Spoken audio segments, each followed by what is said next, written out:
what's going on, everyone? It is Chris, and welcome back to Madden Maniac Previews. And, of course, as I said last episode, we have a special guest, and you can probably assume who that special guest is. Is it literally anybody else other than me? There is no one else that I have on this channel. Special guest. You are the only special guest that matters. I have 20% stake in ownership of this channel.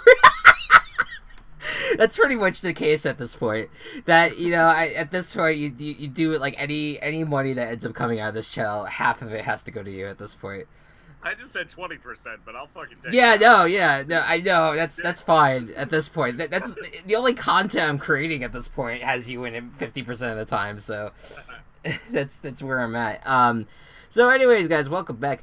Last time we did Browns Giants, and of course, like, the minute I stopped recording, there was like shit that came out, more news that came out with like the Browns, and I'm like, oh fuck, I'm gonna have to edit that later. So hopefully it won't be the same with the Texans and Bears, who are playing tonight, of course. So knowing our luck, something's gonna happen, and some of our analysis is gonna be just utterly irrelevant.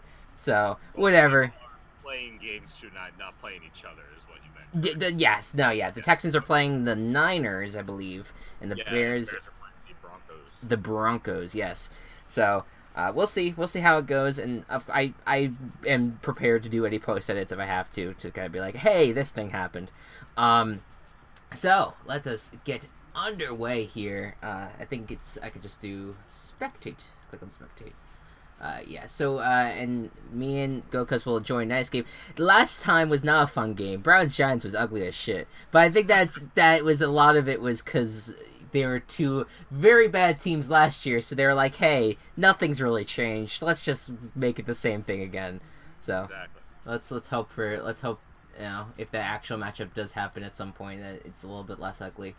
So Simulation Exposition, off, 7 minutes. I think it's for each quarter. That's good. Yeah, 4 p.m. What setting do you like the Soldier Field the most? In prime time or during the day? What do you like? I don't have many preferences. I will say from experience, with Soldier Field literally being right next to Lake Michigan, it's fucking cold. So maybe just to help the players. Did you make it daytime? Yeah, daytime. All right. Yeah, we'll afternoon, whatever. Yeah. Yeah. All right. Cool. We'll do a nice sunny day, and we'll advance in the game. Soldier Field is one of my favorites to look at in terms of at least the aesthetic on the outside, especially. I like the turf as well. You are in the minority in this area, actually. Really? People don't like Soldier Field? No. I'm surprised. Yeah. Me too. I kind of like it. Yeah, I know, like, I feel like it's a lot of Chicago stadiums. They all feel very, like, historic in their own sense. So I just like that aesthetic overall. Wrigley Field is literally like one of the greatest ever. Sports. Yeah, like ever. Yeah. Yeah. I get the same vibes. Soldier Field isn't that bad in my opinion. I've only been there once, and I was like 8. And I think it might have been the Bears Super Bowl year. I see. I went to like a Bears 49ers game really early in the season, and it began with the Devin Hester kickoff return touchdown, just like the Super Bowl that year did. Yeah, that was. Did you actually went early in the season before that Super Bowl? I think so. It was around that time. That's interesting. It was around that era. You knew you felt that aura that the Bears were gonna make the Super Bowl. Yeah. Deep down, you didn't know for sure, but all right. So the kickoff is about to do, but go ahead. Texans and Bears. Who's starting? It's gonna be who this game at least programs the starters to be. So I'm assuming Mitch Trubisky is gonna be. I meant kickoff. Yeah, the Bears are gonna start off. Yeah. So. Tariq Cohen is we're talking Texans first. Yeah, no, it's okay. Yeah, well, it's interesting with both of these teams because these are two quarterbacks that are coming off of rookie years, and you have obviously Deshaun Watson's the one that's getting a lot of coverage right now. A lot of people are very excited about him. So much so that one person in this call, aka myself, got a jersey of Deshaun Watson, and I don't regret it, even if he bombs, because he made college football fun for me. So, goddamn, am I not going to regret that? But yeah, go ahead. My main role in this episode is to basically talk about the talk about fantasy implications for a lot of these players, and I just want to talk about Deshaun Watson. Yeah, sure. The volume that he had last year was amazing and is causing his draft price to be skyrocketing. Like, some people even take him before Aaron Rodgers in the second or third round. Right. Which is way too early for someone who we haven't seen consistency of, because this is his second year in the NFL and he was injured for a lot of last year. So that's just interesting to me that people are valuing him so high despite not having much substance.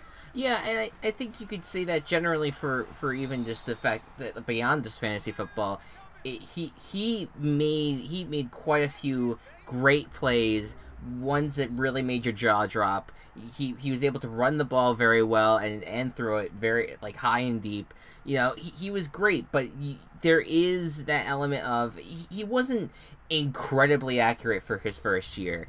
Barring the fact that like he was, you know, everyone loved him, but he had some throws that were like, that wasn't really that great of a throw. And a lot of that, you know, comes with practice. You know, this is his first year. He wasn't expected to start in week 2, but Bill O'Brien was just like, hey, I don't know how to do quarterback, so please, Deshaun Watson, come and take this space. But, you know, I think that if this is the best quarterback situation the Texans have had in quite some time, and I'm potentially their lifetime. Potentially their lifetime, yeah, that's true. They haven't really had a maybe it's Matt Schaub like a few years ago, but he's like he kind of like faded out, and he wasn't ever that spectacular. So I'm very excited to see if Deshaun Watson can kind of, despite the small sample size, that could end up becoming something of a big deal moving forward. I totally believe that he's going to be like the next like big franchise quarterback that everyone's going to be talking about for years, like Russell Wilson and Aaron Rodgers. Like, yeah, I feel like he is in that he is in that skill set and has that ability. For sure. Yeah. This year he's going to be above average, but not elite. I would agree with that, because I think there's a second year hump that a lot of these players go through, and especially coming off of injury and behind an offensive line that's very iffy. That's going to be a big problem, and you have someone like Russell Wilson. I think that's a great example, because he has dealt with not having a solid offensive line for years now, and they still don't. But the reason why he keeps on producing is that he's just able to escape all the defenders around him and make these beautiful throws, and he's like one of the best in the league at doing that. And that's what. Go ahead. Wilson was the number 1 quarterback in fantasy last year. Yeah, like Rodgers was out most of the season, which is probably why. But still, like having that ability to be mobile, which I believe Watson has, and the arm and the sense of when to do so, I think will help them out a lot. Absolutely, I agree with that. I'm very excited to see. I'm very excited to see if he can end up emulating that. There you go. That's the word. Because if he is able to even just dodge defenders the way that Russell Wilson has, he has the ability to get the ball down the field. He's able to have that escapability. I kind of talked about that last time with Baker Mayfield in last episode. Both of their abilities to escape just awful situations has always been astonishing to me, and I'm interested to see if that can translate to the NFL. Well, I'm also concerned though with the Texans is the running back situation, because you have Lamar Miller, but he's been like okay at best. You know, he's had like 1,000 yards, like he gets the ball down, but like he's not amazing. And I think Gocubs, you kind of can attest to this as someone in fantasy. people are really not wanting to touch the Texans running backs as much. No one knows what to do with them. Like, at this point, fantasy-wise for Lamar Miller, for me at least, he comes at a low enough price that I don't mind taking him. I usually have 2 running backs at the point that I get him, so I wouldn't be starting him, but he would be good enough for like a bye week fill-in. Right.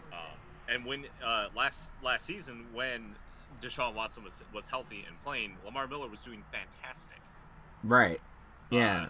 But the concerns, obviously, with the offensive line are going to be troubling. And we don't know what Donta Foreman's going to do. That's a good point as well. Yeah. Donta Foreman, I don't believe, is going to be relevant this year because the Achilles tear that he has takes about 11 months. Like, on average, people who even recover from it in the first place, not everyone does, take an average of 11 months to recover. And he tore that in November, which means he won't be totally back or expected to be back until October. Right. Lamar Miller will already have a full month under the snaps before Foreman even would even get a chance to play. Right. Foreman, it's like he was a second day draft pick, so he's considered to be a guy that they want to see starting, that they want to see, take some reps away from Miller. That development's going to be hindered greatly because of the fact that injury. I don't know. He may play on it, but it's the fact that it's the fact that you have a guy that's injured. You're not going to be playing at your 100% best. So that, I think, I'm the most concerned with Donta Foreman. Then there's also, do they still have Alfred Blue on the roster? I think they might. I'm not too sure, but regardless, he's there. If he's, whether or not he's there, I guess it doesn't really matter. The problem is just there's not enough depth there, and you have that problem along with your offensive line. And that's I think the biggest concern with Deshaun Watson, and if he can actually be able to his only great weapons are going to be at the wide receiver position, which I guess that could be where we talk next.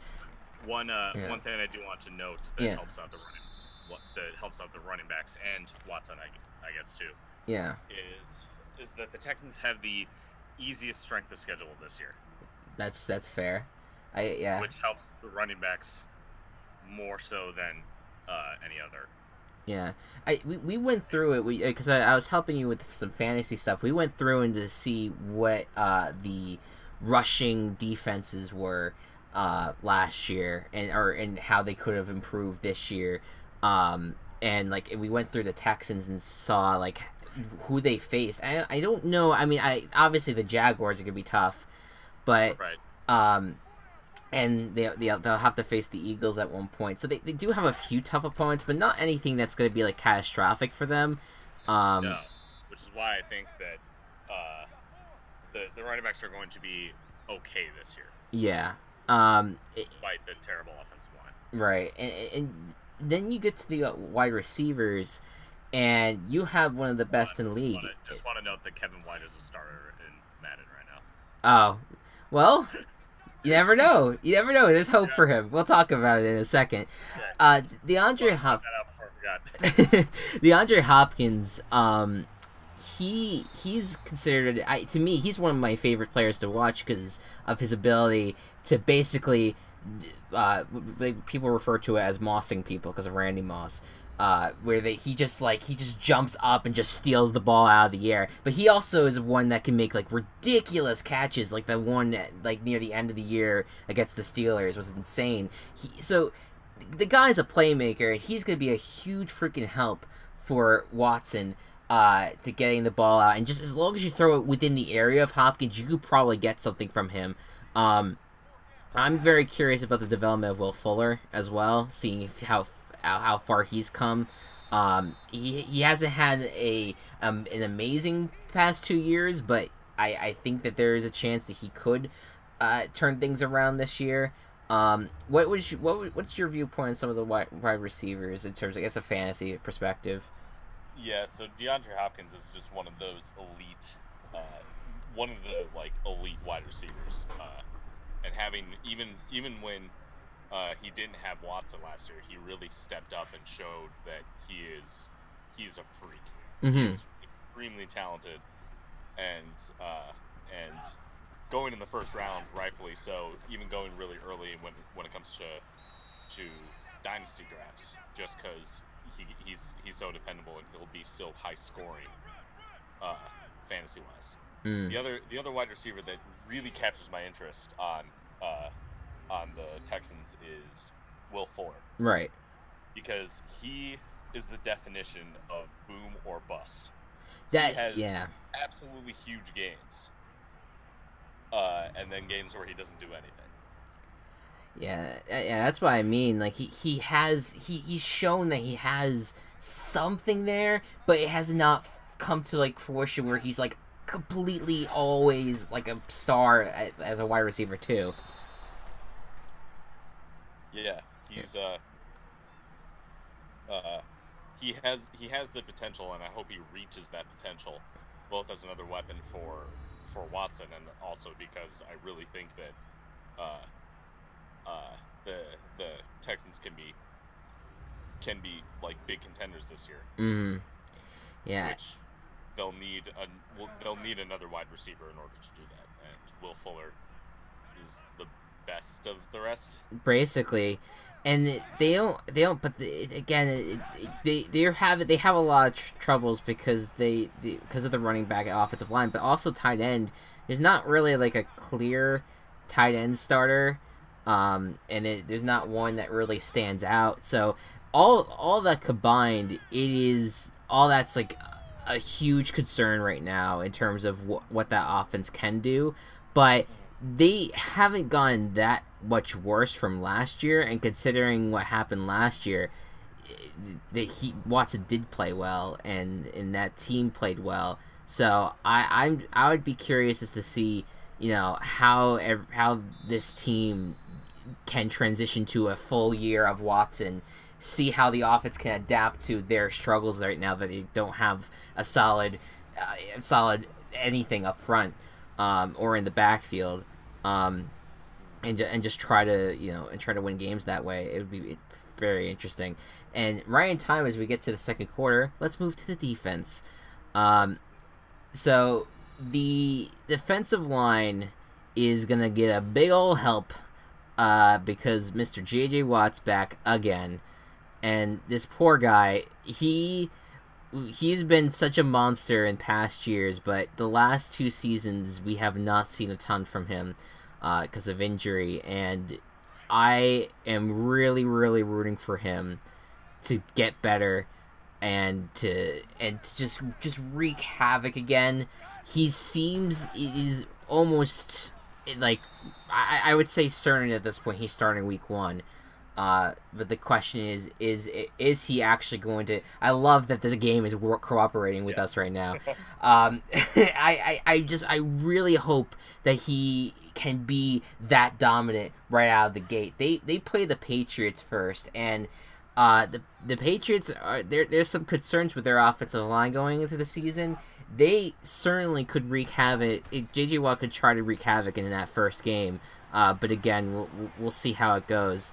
And then you have, there's not a ton of depth on the defensive line, so I think that's going to be a concern. But then you go to the linebacking core, and you have Jadeveon Clowney, who this is also kind of a boomer bust year for him, because he has shown in recent times that he's been excellent, but I think that they're waiting to give him a contract because they really need one more healthy showing from him. Otherwise, they think that they could either trade him or let him go in free agency. But if he plays the way that we know he can, and Whitney Merciless is going to be returning, who is a very underrated defensive weapon for that Texans defense, and they add Tyrann Mathieu from the Cardinals, and then Tyrann Mathieu in the secondary. That's gonna be a good foursome right there. Those 4 players are going to be so much fun to watch for that team if they can use them correctly. That secondary last year wasn't bad for the Texans. It could have been better, but it wasn't bad.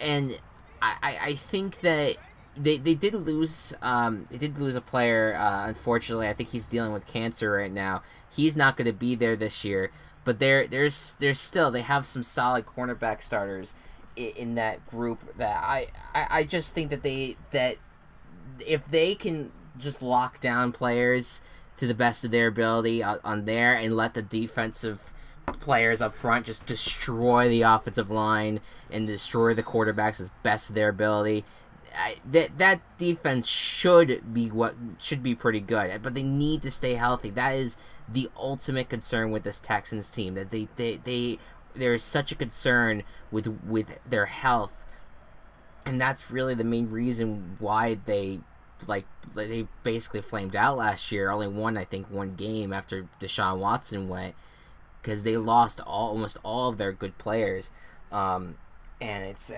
just a shame. I am hoping that it all kind of turns around at this point, and they end up they end up getting their shit back together. The volume just completely turned off of Madden, by the way. I don't know why that's the case. that it is just completely off, so ignore that for now. Okay, now that they have returned. So looking at Houston's schedule, mm-hmm. the hardest games for them in terms of just teams that are good. They play New England, they play Philadelphia, and I'm talking about like really good teams. Of course. New England, Philadelphia, and then their divisional games. I personally believe that the AFC South is the best division this year. In the NFL, or in the NFL? In the NFL, okay, interesting. For sure in the AFC. Yeah. NFC West and NFC South, and maybe NFC North too. All are contenders for that. But the AFC South, I feel like, especially if Andrew Luck's healthy, the Texans have the easiest schedule. If this new Titans offense coordinator and all the weapons that they have all formed together, they have the chance to be well. Although I think they had the least likely chance of winning the division. And then Jacksonville, the AFC runner-ups and the one of, if not the best defense of the league. Mm-hmm. That division is just stacked. So the Texans are gonna have a little bit of trouble, I think, just with their divisional matchups for the most part. But other than that, they have the 2 Super Bowl teams, and that's it. Yeah, I could see this team getting close, getting like 9-7, 10-6. They do have a really tough road ahead in terms of having at least getting to second place in that division, let alone first. But again, they have the talent. I blanked on the secondary names, but I wanted to pull them up. Kareem Jackson has been fantastic for that team for the last 7 seasons. Or 8 seasons, I think. I think this is his 9th season going in. So he's going to be good for that team, with opposite of Tyrann Mathieu. And Kevin Johnson, he hasn't played amazing, but he's been a pretty good lockdown guy for them. And Aaron Calvin, he was the slot corner, the main slot corner for the Jacksonville Jaguars last year. And that was a fantastic group. He brings a lot to that team as well, so that secondary should be good still. And you're right. I think that this team has a relatively easy schedule despite being in a really tough division. They do have a lot to overcome, but there's an argument to be made that you could have have those 3 teams in the AFC South make it out, and the Texans be one of them. Because right now, I think the only other division that I could say for sure that has the depth to maybe bring in a second team, I guess would be the AFC North. But right now, the AFC West is going through a whole transitional period, and Raiders, Broncos, and Chiefs are all going through a transitional period. I think the Chargers have that division. Yeah, they should have it locked down. And then obviously the AFC East, we could rant about that forever. But that's not. that's not. But the AFC North, I think that you could have the Steelers. The Steelers are obviously a contender, but you do have the Ravens and Bengals that they're not as bad as people may have thought going into this year. I think they need some. They do need some attention and help. Yeah, and we'll talk about Ravens Bengals later on in the series, but that those guys, I think they do have a shot at the playoffs this year. But I think if you compare them with the talent in the AFC South, and say this 3 years ago would have been fucking insane, but right now that's the AFC South is where the talent is in that conference. And I think especially with this Texans team, there's Tyrann Mathieu there.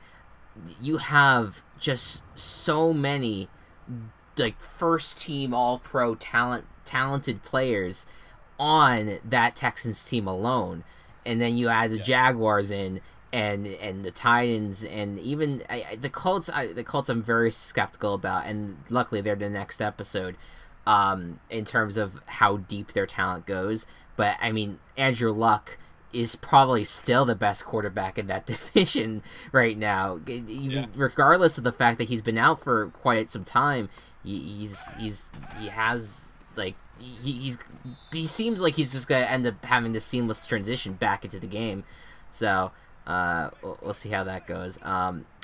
And man, I feel bad because I'm trying to think of other things I wanted to talk about with the Texans. Bill O'Brien. Let me talk about him for a second, because I think a lot of people are looking at him and thinking, how many more tries is he gonna get?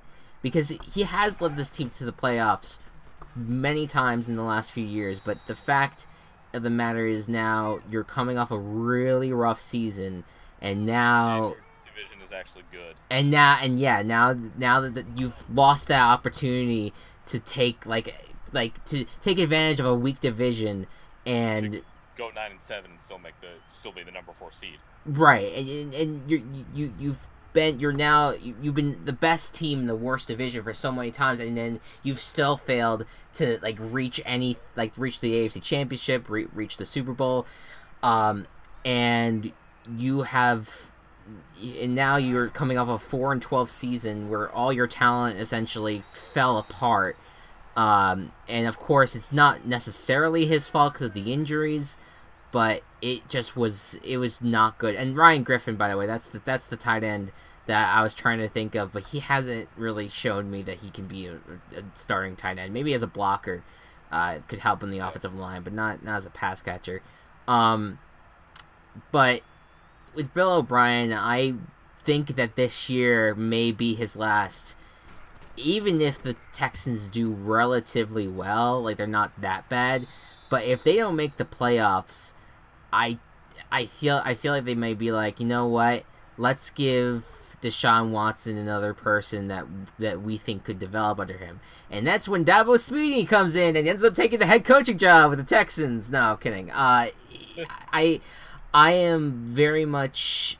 If you've watched Hard Knocks at all, or you watch anything the Texans have been in, and you know Bill O'Brien's personality, he's fucking hilarious, and he's a really good guy, and I don't want him to be fired, but he's been the coach of this team since 2013. This is his 5th year, and the furthest that they've made it to is the divisional round right now, in the playoffs, and there's still not anything, any major expectations for this team to actually make it to the Super Bowl.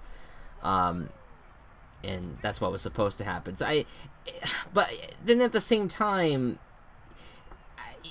maybe it's not necessarily Bill O'Brien's fault, because the talent has been poor on this team. I mean, again, we were talking about it with the running back and the offensive line, and the talent has been so poor on this team that raised on the shoulder of the general manager, which Rick Smith, he left on leave because of of his wife, unfortunately going under cancer, I believe. But he has not been cooperating with Bill O'Brien as of late, and I think that there is a lot to question in terms of what his role is and how the team looked last year, and if the team is going to have enough talent to go further in the playoffs than what they've done thus far. So I think that if anyone's going to shoulder the blame, it's got to be the general manager first. But I think that knowing how the NFL works, when the results don't show, then the head coach is going to be the one that ultimately gets blamed. So I don't want to see Bill O'Brien get fired, because I do think he can be a good coach in the league. I think he's been hampered by not having enough talent and then not using that talent to the best of his ability, which is something I criticized Hugh Jackson for a lot in the last episode, and I think I'm willing to also say the same thing about Bill O'Brien at that point too. Yeah, that's fair. So that's just basically my view of the Houston Texans on their, at least on what their future will be. But if this team, what do you think is the hardest game for the Texans this year? I mean, I know obviously they have to face the two Super Bowl teams, like between the Jacksonville Jaguars, Eagles, and Patriots. Like, what's going to be the hardest game for them to win, generally? It's a great question. Like, their last two games are against Philadelphia and Jacksonville in that order. That could be a Sunday night game. Jaguars Texans Week 17. Oh wow. I mean, that could like potentially decide a playoff. It could decide the division. Yeah. Yeah. So I think if that's the case, that might be the hardest. Philly, though. Yeah, Philly's deep. I think that the Eagles are going to be just dominant again this year. And when they're especially with how this team unfortunately likes to succumb to injuries. That's not the right phrase to use. Well, it doesn't. They don't like it, but they do succumb to injuries. That's for sure. They do. They don't like to. Yeah. But that does happen to them. I think their ending schedule is a bit hard. Before that, they face the Jets, which they should win. They should win. And then week 14 before that, the Colts. Which if Andrew Luck is healthy, could be a bit of a different story.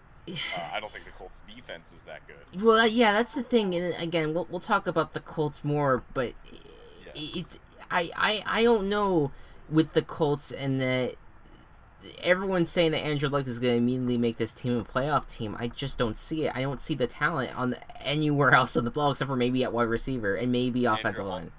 Andrew Luck to T.Y. Hilton is going to be the best part of the Colts this year. Pretty much. I don't see much else for them. And I mean, people. I really like T.Y. Hilton. Right. And so I don't know about. I don't know how much the Texans have to worry about them as much as they have to worry about the two playoff teams there in the division.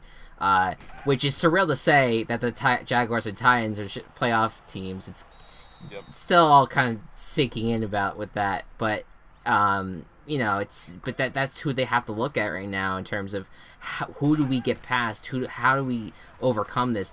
I'll say this: their Week 1 matchup against the Patriots, it will be fascinating because, again, I think this team is going to be better on paper from last year. As long as everyone remains healthy. And if they face the Patriots, they're playing against a team that has that they were neck and neck with last year. And I mean, there's a chance that game can be close, and they could end up actually doing something against. Again, we'll lock in our predictions and all that jazz in our podcast, but that to me is just a fascinating Week 1 game because Deshaun Watson did a very nice job against that team, and that was a very, very close call overall. That if that game went if it wasn't for that Tom Brady like kind of like a Hail Mary pass to Brandon Cooks, the Patriots could have been looking at like a second seed or a third seed in the playoffs. Yeah. Like that's how much That's how close it was. that's how insane it was. And so the Texans are, if they could compete with big time teams like that with Deshaun Watson and with the defensive players that they have, I'm so excited about Tyrann Mathieu. I can't say that enough. Yeah. The biggest thing for the Texans, and I'm just gonna kind of summarize all of their players, Yeah. both in fantasy and like the team in general, is that they have a ton of potential and upside, but it's not clear if, and we've seen flashes of it, but we haven't seen it consistent yet. Yeah. Until we do see it consistent, I'm not fully bought on them yet. Yeah, I mean, and again, I think they're going to be great in 2 or 3 years from now. Maybe if they get a couple better offensive players, the defense stays relatively the same. I think that they can be serious contenders. You think about a few years ago with the team that they had, and you look at that, you're like, well, those teams were not as good as this one seems to be, especially because of the quarterback position. And they made the playoffs. But then again, that's with a shittier AFC South. So it's very fascinating to see the dynamic now. Like, okay, the Texans are actually, they have been improving, like, even despite the injuries and despite probably the hardships of 2017, what it was for them. But now they have more competition. It is going to be tougher for them to overcome that. My confidence in Bill O'Brien, and again, I know I was just saying, like, he could be fired. That's me just saying that's how the NFL goes, unfortunately. But I do have confidence in the guy, and I think that the way that he game plans for each week is excellent, and he knows how to go up against all these opponents and how to go up against, like, the toughest, especially with the Patriots, knowing that he is a heir to them. He has worked for them in the past, and the way that how close it was last year with them, I think that this team could do really good things, as long as Bill O'Brien's prepared and Deshaun Watson's ready to fucking ball, And you're right. I think there's a lot of upside and there's still a lot of uncertainty, and a worry. There's a lot of concern about the lack of depth. But if this team is the third AFC South team to make the playoffs this year, if let's say the Titans and Jaguars do make it, I would not be surprised. I think that they could pass the Titans. I think that they have a very good shot at passing the Titans. But I'm just not too sure about the other side of it. And on that note, we have reached the end of the first half with the Houston Texans. Between these two teams, I want to ask this every single halftime. Between these two teams, who's more likely to make the playoffs, Go Cubs? Between Texans and Bears? The Titans, for sure. Texans. Texans. Yeah. And why? I say that not necessarily because the Texans are the better team, but because the AFC in general isn't as dense as the NFC. I agree with that. Especially the NFC North that the Bears are in. The Packers and Vikings are probably going to make the playoffs. Right. Yeah. The NFC South has 3 teams, 2 of which are probably going to make the playoffs.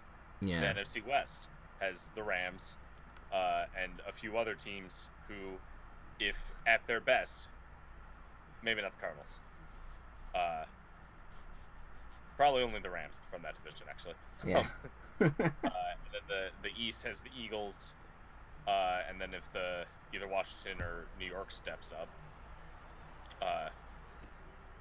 But I think that definitely 2 teams from the North, 2 teams from the South in the NFC are going to make the playoffs, and I don't think the Bears are going to be one of them this year, just because the Vikings and Packers are just such elite teams. I agree. I think the Texans probably have the Bears shot, but I'm very high on the Bears, and let's get to them because now it's the third quarter. Let's talk about Mr. Mitchell Trubisky. What do you expect out of Mitchell Trubisky this year? I expect, at least I'm hoping for two things. One is a resurgence, such as the type that Jared Goff / Carson Wentz went through last year. A lot of people compare this year's Bears offense to last year's Rams, mainly because you get a new offensive-minded head coach, a quarterback in his second year, some new talent brought in. There's a lot of parallels, and I don't think the Bears are going to be as successful as the Rams. Right. But with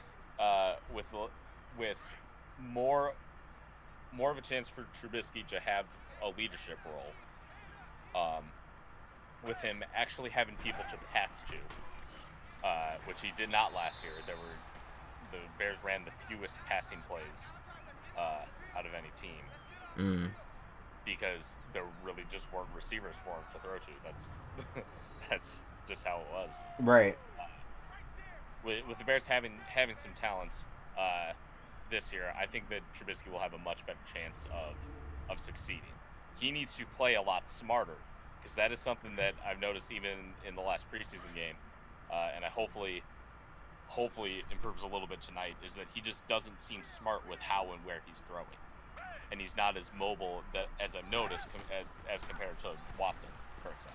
Yeah, I think you nailed it on the head. I think he has this hesitancy to him that I would like to see that be like he kind of like shell off, like, and like get out of that shell and really trying to make plays. With Matt Nagy, I wanted to talk about him a little bit because Andy Reid, first of all, he produces head coaches that are successful constantly. John Harbaugh with the Ravens won a Super Bowl. Doug Peterson just won a Super Bowl. Ron Rivera went to the Super Bowl with the Panthers. There's such a laundry list of successful head coaches that were under Andy Reid, and I think that with Matt Nagy, he has a lot of expectation of like over him, especially with after how Sean McVay was last year, like you said with the Rams.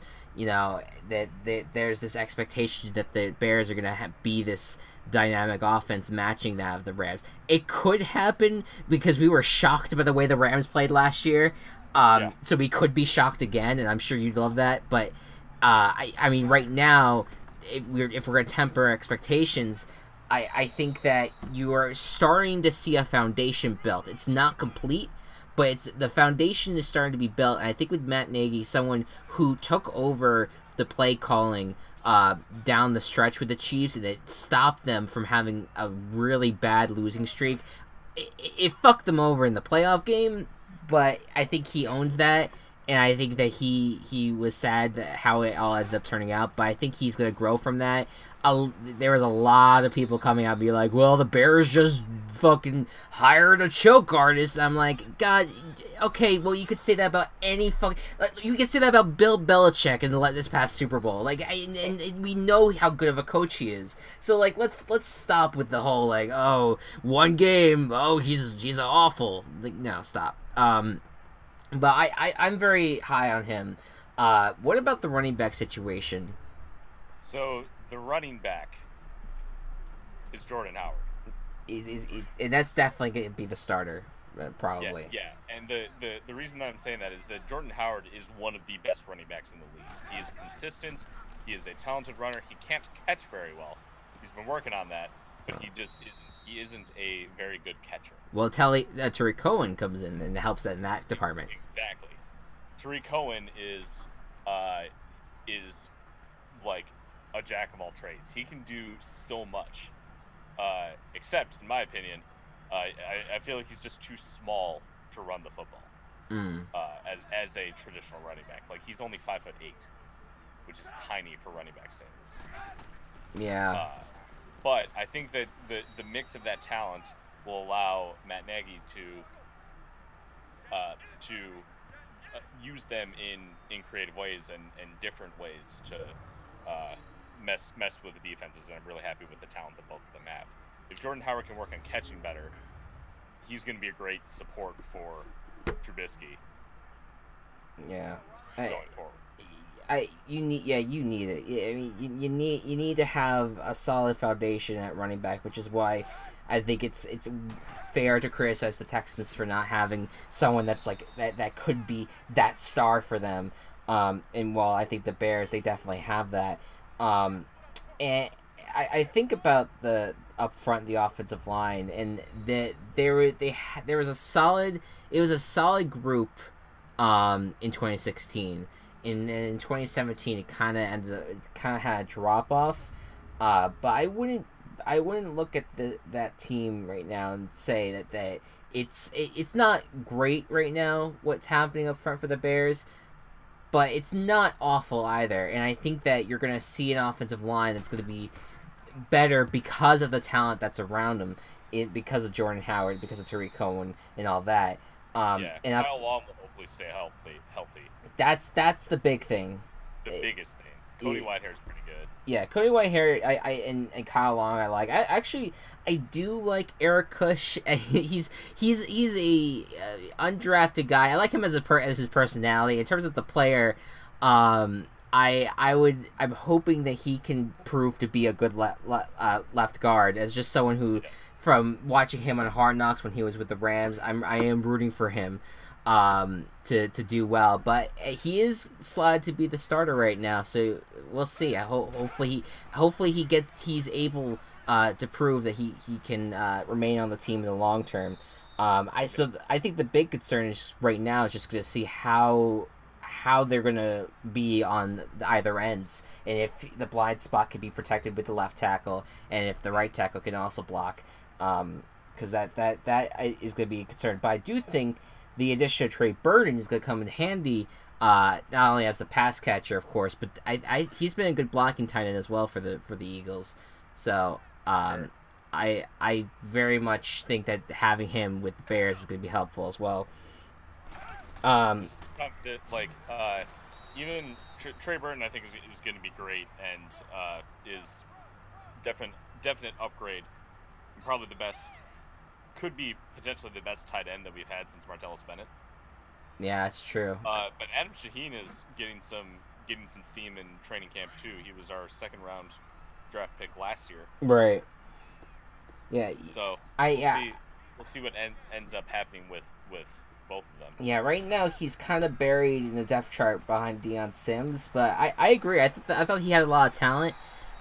So I think that you definitely could see him be used in maybe in certain maybe two tight end sets, and that they would use him in the pass catching game. But I think the biggest thing, like you alluded to earlier, was how the wide receivers, there was not a lot of wide receivers for this team last year. But now you have the addition of Allen Robinson, who is an all-star for this Jaguars team. And Taylor Gabriel, who as a third wide receiver for the Falcons, had a very strong 2016 campaign when that team went to the Super Bowl. Didn't have a great 2017, but I think in a new system, his talent's going to be widely loved and widely used. In this one, and of course there's Anthony Miller, the second round draft pick, Iowa. Yeah, That was the other second round draft Memphis. Who I really like and am actually targeting in dynasty leagues if he seems to fit. There's so much talent there, and I really want to see what comes from it. Yeah. He is proven to be reliable because he sat out of the Hall of Fame game, and people usually the Hall of Fame game is like the framework for rookies to start and get their opportunity regardless of first round pedigree or whatever, that just to kind of get that extra rep time. Anthony Miller did not play, and that wasn't because he wasn't healthy. he was healthy, but they're like, you know what, this guy's ready. He's already ready. So let's rest him. Let's keep him safe. So he's already like beloved in that group, right, in that team right now. So he's gonna be used big time. And then of course the big question is gonna be Kevin White. Will he be there? Will he actually match his first round pedigree? My bet on that is no. I'm hesitant to really say anything with him right now because there's just so many questions. His injuries have just been awful. Like he has been injured every season he's been in the NFL, and like early on too. Yeah. Either in training camp or game one, like he hasn't been able to contribute or show what he's about because he's never been on the field. Yeah.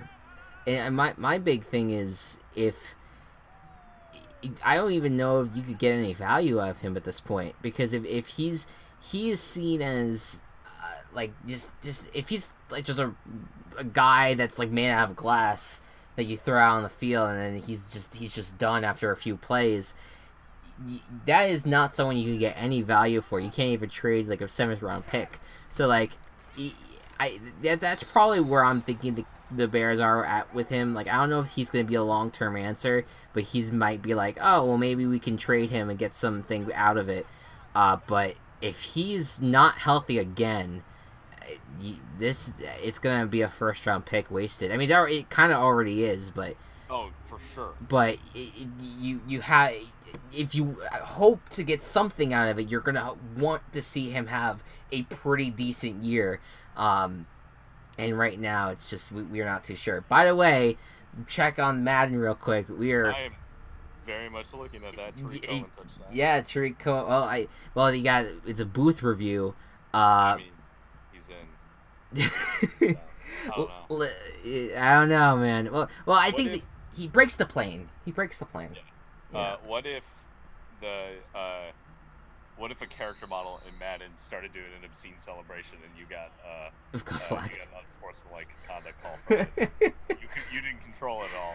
But, you yeah. still got the penalty. Yeah, if you haven't guessed, we're recording this on Saturday, and earlier today, the Jaguars-Vikings game had Yannick Ngakoue, who I love, but he all of a sudden, he sacked the quarterback, and he just started thrusting the air viciously, and it was 3 pumps, so that means it's a flag. It's not 2 pumps, it's 3 pumps. So that's what got him the flag. It's a joke, but it actually is, like, I think that's actually the rule, because I'm pretty sure if it was just 2 times, he would not have gotten flagged, but I think he did it more than 2 times, so it got the yellow flag came out. It's insane, but that would be, I'm sure the NFL would love that in their video game. But yeah, anyways, I thought that they were gonna keep the touchdown, but I guess not. It's bullshit calls even in a video game. That's how the game. That's how sports is. So yeah, I think that's really it when it comes to the offense. I think really what would be interesting to see is how Matt Nagy uses whatever. How he uses the offense, how he uses that talent right now, because it'll be interesting to see what they use. One more note on that team, on that offense anyway, is Mark Helfrich, who is coming over from Oregon, or he was the head coach at Oregon for a little bit, hair of Chip Kelly, and he has a lot of innovative ideas. He had a very innovative offense while in Eugene, and I'm very fascinated to see what he brings to that team, and what weird shit that they come up with. Because I'm always down for some weird shit, all right, especially if it works. So let's see what happens on that front for them. Now let's talk defense. I thought was the strength of the team last year, and I don't think they got much worse this year going into it. I think it got better overall. For sure. First off, you keep Vic Fangio. That's Who was the best coach on the team last year? By far, yeah. Yeah, he did great pretty good things with the defense with what he had.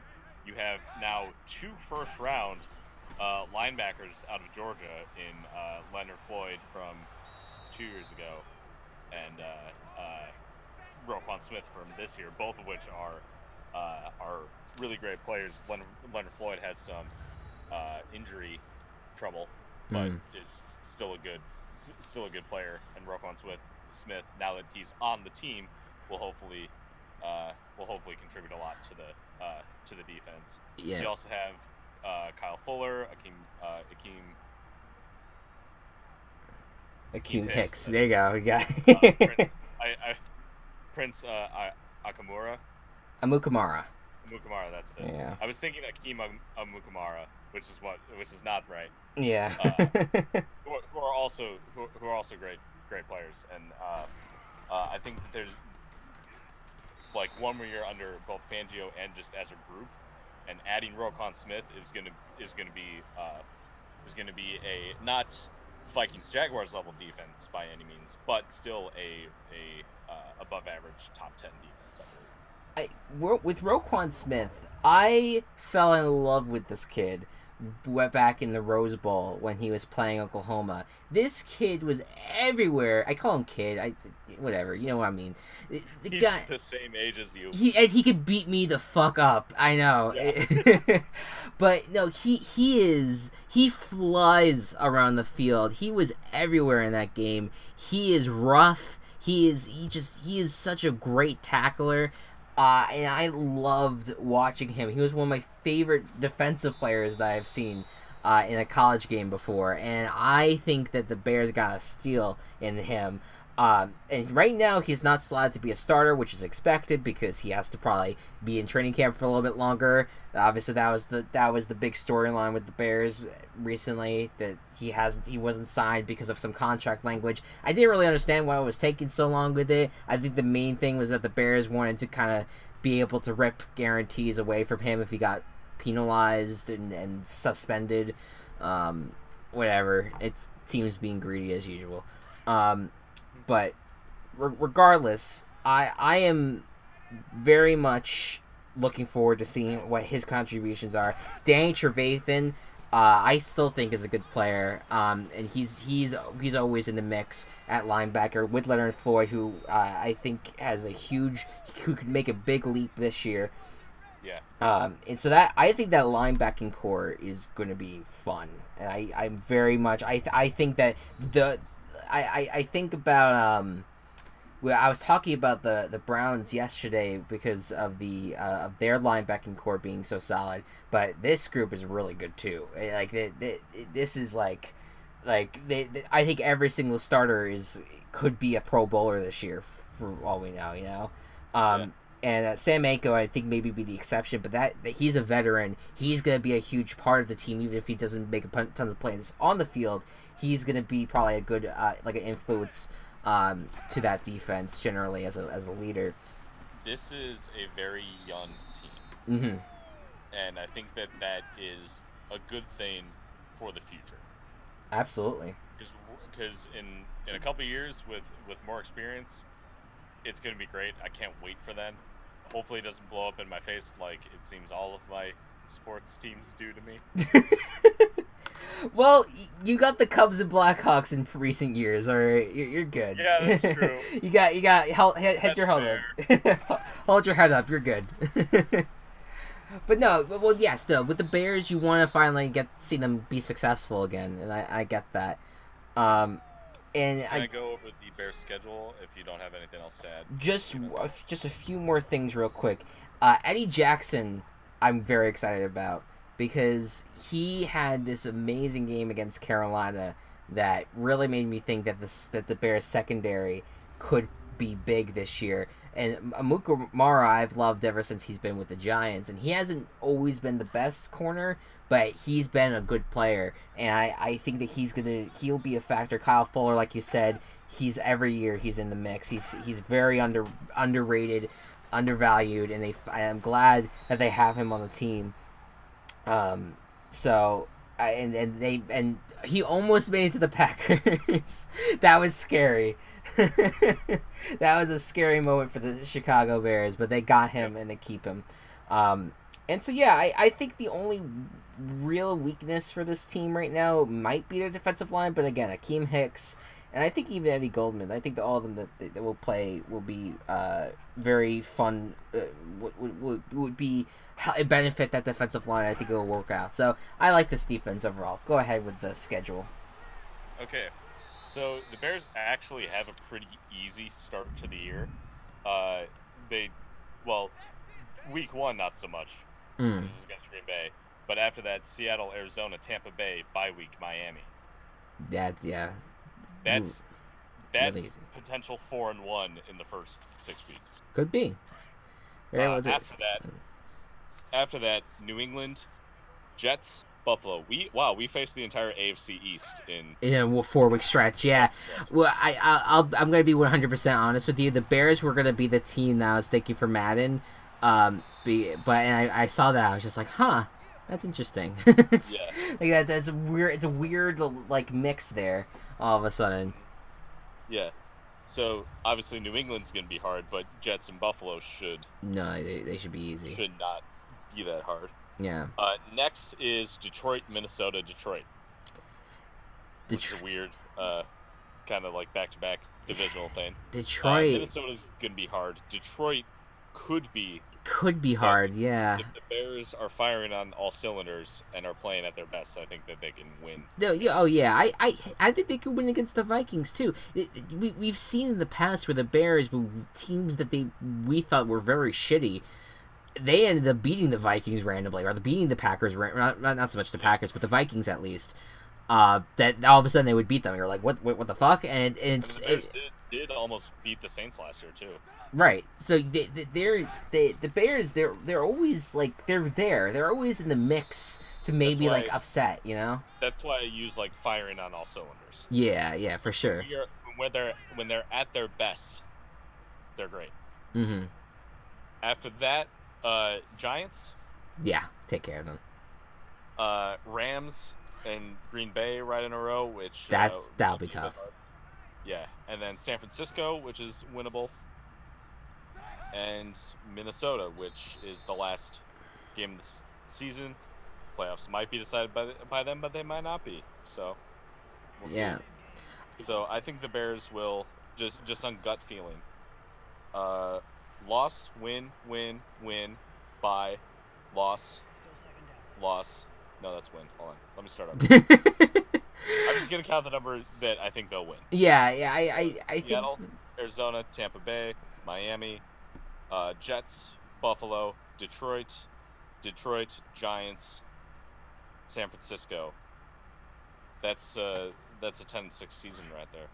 Yeah, I think the NFC North. I know that you said that you felt the AFC South was. I think the NFC North might be the deepest division because I think all 4 teams I could see make the playoffs. Yeah, and it would be legitimately surprising to not see the Vikings or the Packers in the playoffs. But I mean, I at the same time I think about the talent that the Bears are having, and I think the Lions are sneaky good this year. They're sneaky good. They are. Which is scary, I know, but their defense is not as good as their offense, but like they have 2 stud wide receivers. Exactly. Very accurate, very good quarterback in Matthew Stafford. And a running back core that they're gonna probably try to feature more with LeGarrette Blount, who may not be the best running back, but is a touchdown machine at the goal line. Mm-hmm. Absolutely. Theo Riddick, who's a pretty good third down back, and then their rookie Kerryon Johnson, who is a 3-down back who probably isn't going to start right away, but could start this year, and I'm really excited for him, especially out of Auburn, which is my favorite SEC school. Mm-hmm. Absolutely. I think that's what it's the same thing for both of these teams. It's so weird because like with the Texans and Bears, they're both at a point where they're like they're so talented, but they are surrounded in their division with talented teams, and that might be what causes them to miss the playoffs. With the second-year quarterback, with teams that have injury problems. Yeah, it's a weird. It's weird how this ended up being the episode, because it basically it is that is the storyline. Last episode was like the two teams that need to kind of rebuild, and hopefully there's a future, but maybe not this year. These two teams are like, no, the future's kind of here, but they have to overcome a lot of talented teams around them. So all of that being said, I would still be high on the Bears, regardless of how this year turns out. I do think that they're a better team than the Lions. I know that the Lions are hot, that people are high on the Lions, but I do think it's a better team than the Lions right now. The only reason that I would put the Lions above the Bears is the chemistry between quarterback and receivers is so much better than the Lions. Well, right. I mean, especially because with all those they years. have years of experience with each other. Right. Where the Bears have absolutely nothing, because Allen Robinson, Anthony Miller, Taylor Gabriel, and Trey Burton are all new. Mm-hmm. I agree in that sense. But I do think about the talent overall on both of these squads, and I think you can make the argument that the Bears' offense and defense are on the rise, while the Lions have their offense on the rise, but their defense, there's still so many questions with them. Yeah. That I can't really say for certain that I'm confident in that unit. I think it's a talented team, and they will be fun to watch. And I think with Matt Patricia being at the head coach may improve the defense by himself. But I just right now what I'm seeing from the Bears top to bottom, it just I like what I'm seeing, even though there may be some maybe right now more talented quarterback, maybe a more talented receiving core right now. The Lions, I think the Bears, they're starting to get there, and they're going to need a year to kind of to probably develop that, and I think they're going to be fun to watch. I think that they're going to be fascinating to see how they handle winning more than they have been used to doing, because I think they will. They have not had a winning record since Lovie Smith. Which is insane, which is incredible. One year with Trestman, but we haven't had a winning season in a very long time. Yeah, I think the Bears, I believe they're the third longest or fourth longest, because I mean everyone fucking broke their playoff drive last year, fucking with the Bills and the Rams, and Titans. I believe are longer. Yeah, but I think the Bears and Jets, I think, are tied at third. That 2010 season was, I think, the last time that both of those teams made the playoffs. I think, the Bucks and what was the other team? The Browns. Yeah, Browns is the longest right now. Bucks, and then the Bears and Jets. So the Bears haven't tasted success in a long time, and again, it makes the Bears a more fun, a team that you want to root for. I mean, obviously for you as an Illinois guy through and through, you're gonna love the Bears no matter what. But right, because I don't quit when my teams like start playing like shit. Yeah, I mean, if I grew up a fan of that team, or I jumped on their bandwagon, I don't get off the bandwagon. Right. I'm still on the Panthers and Jaguars bandwagon. Right. I jumped on the Patriots bandwagon because it's boring now. You're alongside me on that front, my friend. Yeah. And the Seahawks, I want to like, but they're just so many questionable decisions. Yeah. But the Bears, I will continue to be adamant about, and am rooting for their success in the future. I really do think that this is the best offseason that the Bears have had in a really long time. I agree. If all these pieces fit together, and except maybe I think the Bears and the Rams have had the two best offseasons. The Rams because they solidified themselves as like a top competitor, and but the Bears because they've improved so much. Like the Bears improved more than the Rams did, but the Rams are on a higher level than the Bears are. If that makes sense. Yeah, I think. Yeah, I think if you were looking at who had the best offseason, I would say in the NFC alone, I would say the Bears probably had. I guess you would put them behind the Rams, but I feel like the Rams were already starting to get there, and I think they kind of just put themselves over the top. I feel like the Bears improved exponentially. The Bears level of improvement is a lot better. Yeah, like I think that you may see like a slight increase in win total for the Rams, but I think you're gonna see like a great increase with the Bears. Double the wins. Yeah, I don't see. Actually, potentially double the wins. Yeah, it was legit, and I think about you say that you'd be on the bandwagon with the Bears. I know for me with the Giants, I started rooting for them once they started getting shitty. So so that's just how it ends up going. But look, the Bears to me, I think you can make the argument that a lot of people are talking about Cleveland and like a few other teams that were bad last year and probably has definitely elevated their talent levels.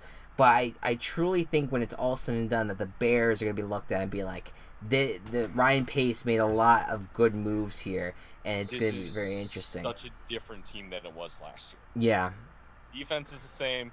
Trubisky and the running backs are the same, but other than that, this team is vastly different. Well, yeah, and it starts from the top on the head coaching, at least with the head coaching. And the head coach. That I think that John Fox long stayed his welcome, and it is a transition from old age thinking, which I don't mean to make fun of your age, John Fox, but he had a very classic way of thinking about football, whereas I think Matt Nagy will come in and he's gonna bring a bunch of innovation along with Mark Elfrich, who I think is very good. And I think the game's about to end here with the Bears win. But go ahead. I said looks like it. Yeah, looks like it. I very much am high on both of those guys, and I'm interested in seeing how it all plays out for them. But it's definitely a team I'm gonna keep my eye on this year, and I'm hoping it doesn't fall apart. They may be the beneficiaries if like a team, unfortunately, but it does happen every year, if a team falls apart because of injuries or just like dysfunction or whatever. I think they could a team. That happens to one NFC team, and the Bears could be in the playoffs. Exactly. You never know how a season's going to play out. So as good as this group is right now and how we view them, I do not see, that rushing offense, though. Zeros on the clock for the Texans. I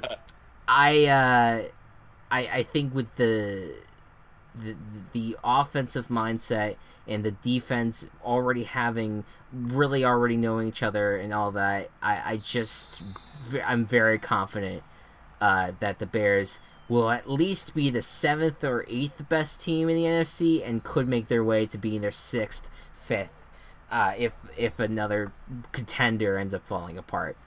You never know. I really like you saying that so that it shows that I'm not just being a biased Bears fan. That my beliefs are true and accurate and aren't just like having that Bears fan bias. No, I think you're valid in what it is right now, because right now, again, the talent was not completely bad for the Bears in the recent years. It just hasn't been. It goes back to saying how talent is used on these teams. And there's a ton of it on the Bears. Was already a ton of it on the Bears already. Obviously, the wide receiving core was the one that they had to revamp, and they did that. And now they have that all built up, plus a probably a franchise player in Roquan Smith now on the defensive side. That all of that combined, this team, even if they don't make it to the playoffs this year, even if let's say they have a losing record this year, I think that there is still a foundation there to, in 2019, be a contender and to be in the mix. So I'm very confident with the Bears. The arrow is going up. The arrow, fly the arrow, as apparently White Sox fans would say. I did not realize they don't have anything to root for. For the fact that their stadium is named after a company whose logo is an arrow pointing down. I didn't know that. Oh my god. Yeah, guaranteed rate field. It helps get your rates down, but that means a downward arrow for a sports team. Oh man. It's hilarious. Yeah, that's rough. All right, that's the only Illinois team that you do not root for. No, that is the case. That is the case. I do not root for them. Yeah, well, Go Cubs. I will gladly bring you on for other episodes of these. Yeah, of course. If you're interested, obviously, if you're not, then that's totally okay. Maybe bring me on for like the Panthers and Jaguars. Yeah, yeah, we'll see. Those will be much later since they're playoff teams. Yes. But yeah, we'll definitely talk about that. But yeah, this is I always love doing these, and it's fun to talk football with you. And tomorrow's episode, I'll be back alone, but we'll be talking Colts and Buccaneers, and we'll talk about Jameis Winston's suspension and Andrew Luck's return, and go all deep into that. So guys, thank you all, and thank you again, Go Cubs, for your support. And thank you all so much for watching. Hope you all enjoyed. Be good to one another. Be kind to one another. And I'll see you guys. Stay what? Stay frosty. Stay frosty. I'll see you guys next time. Bye-bye.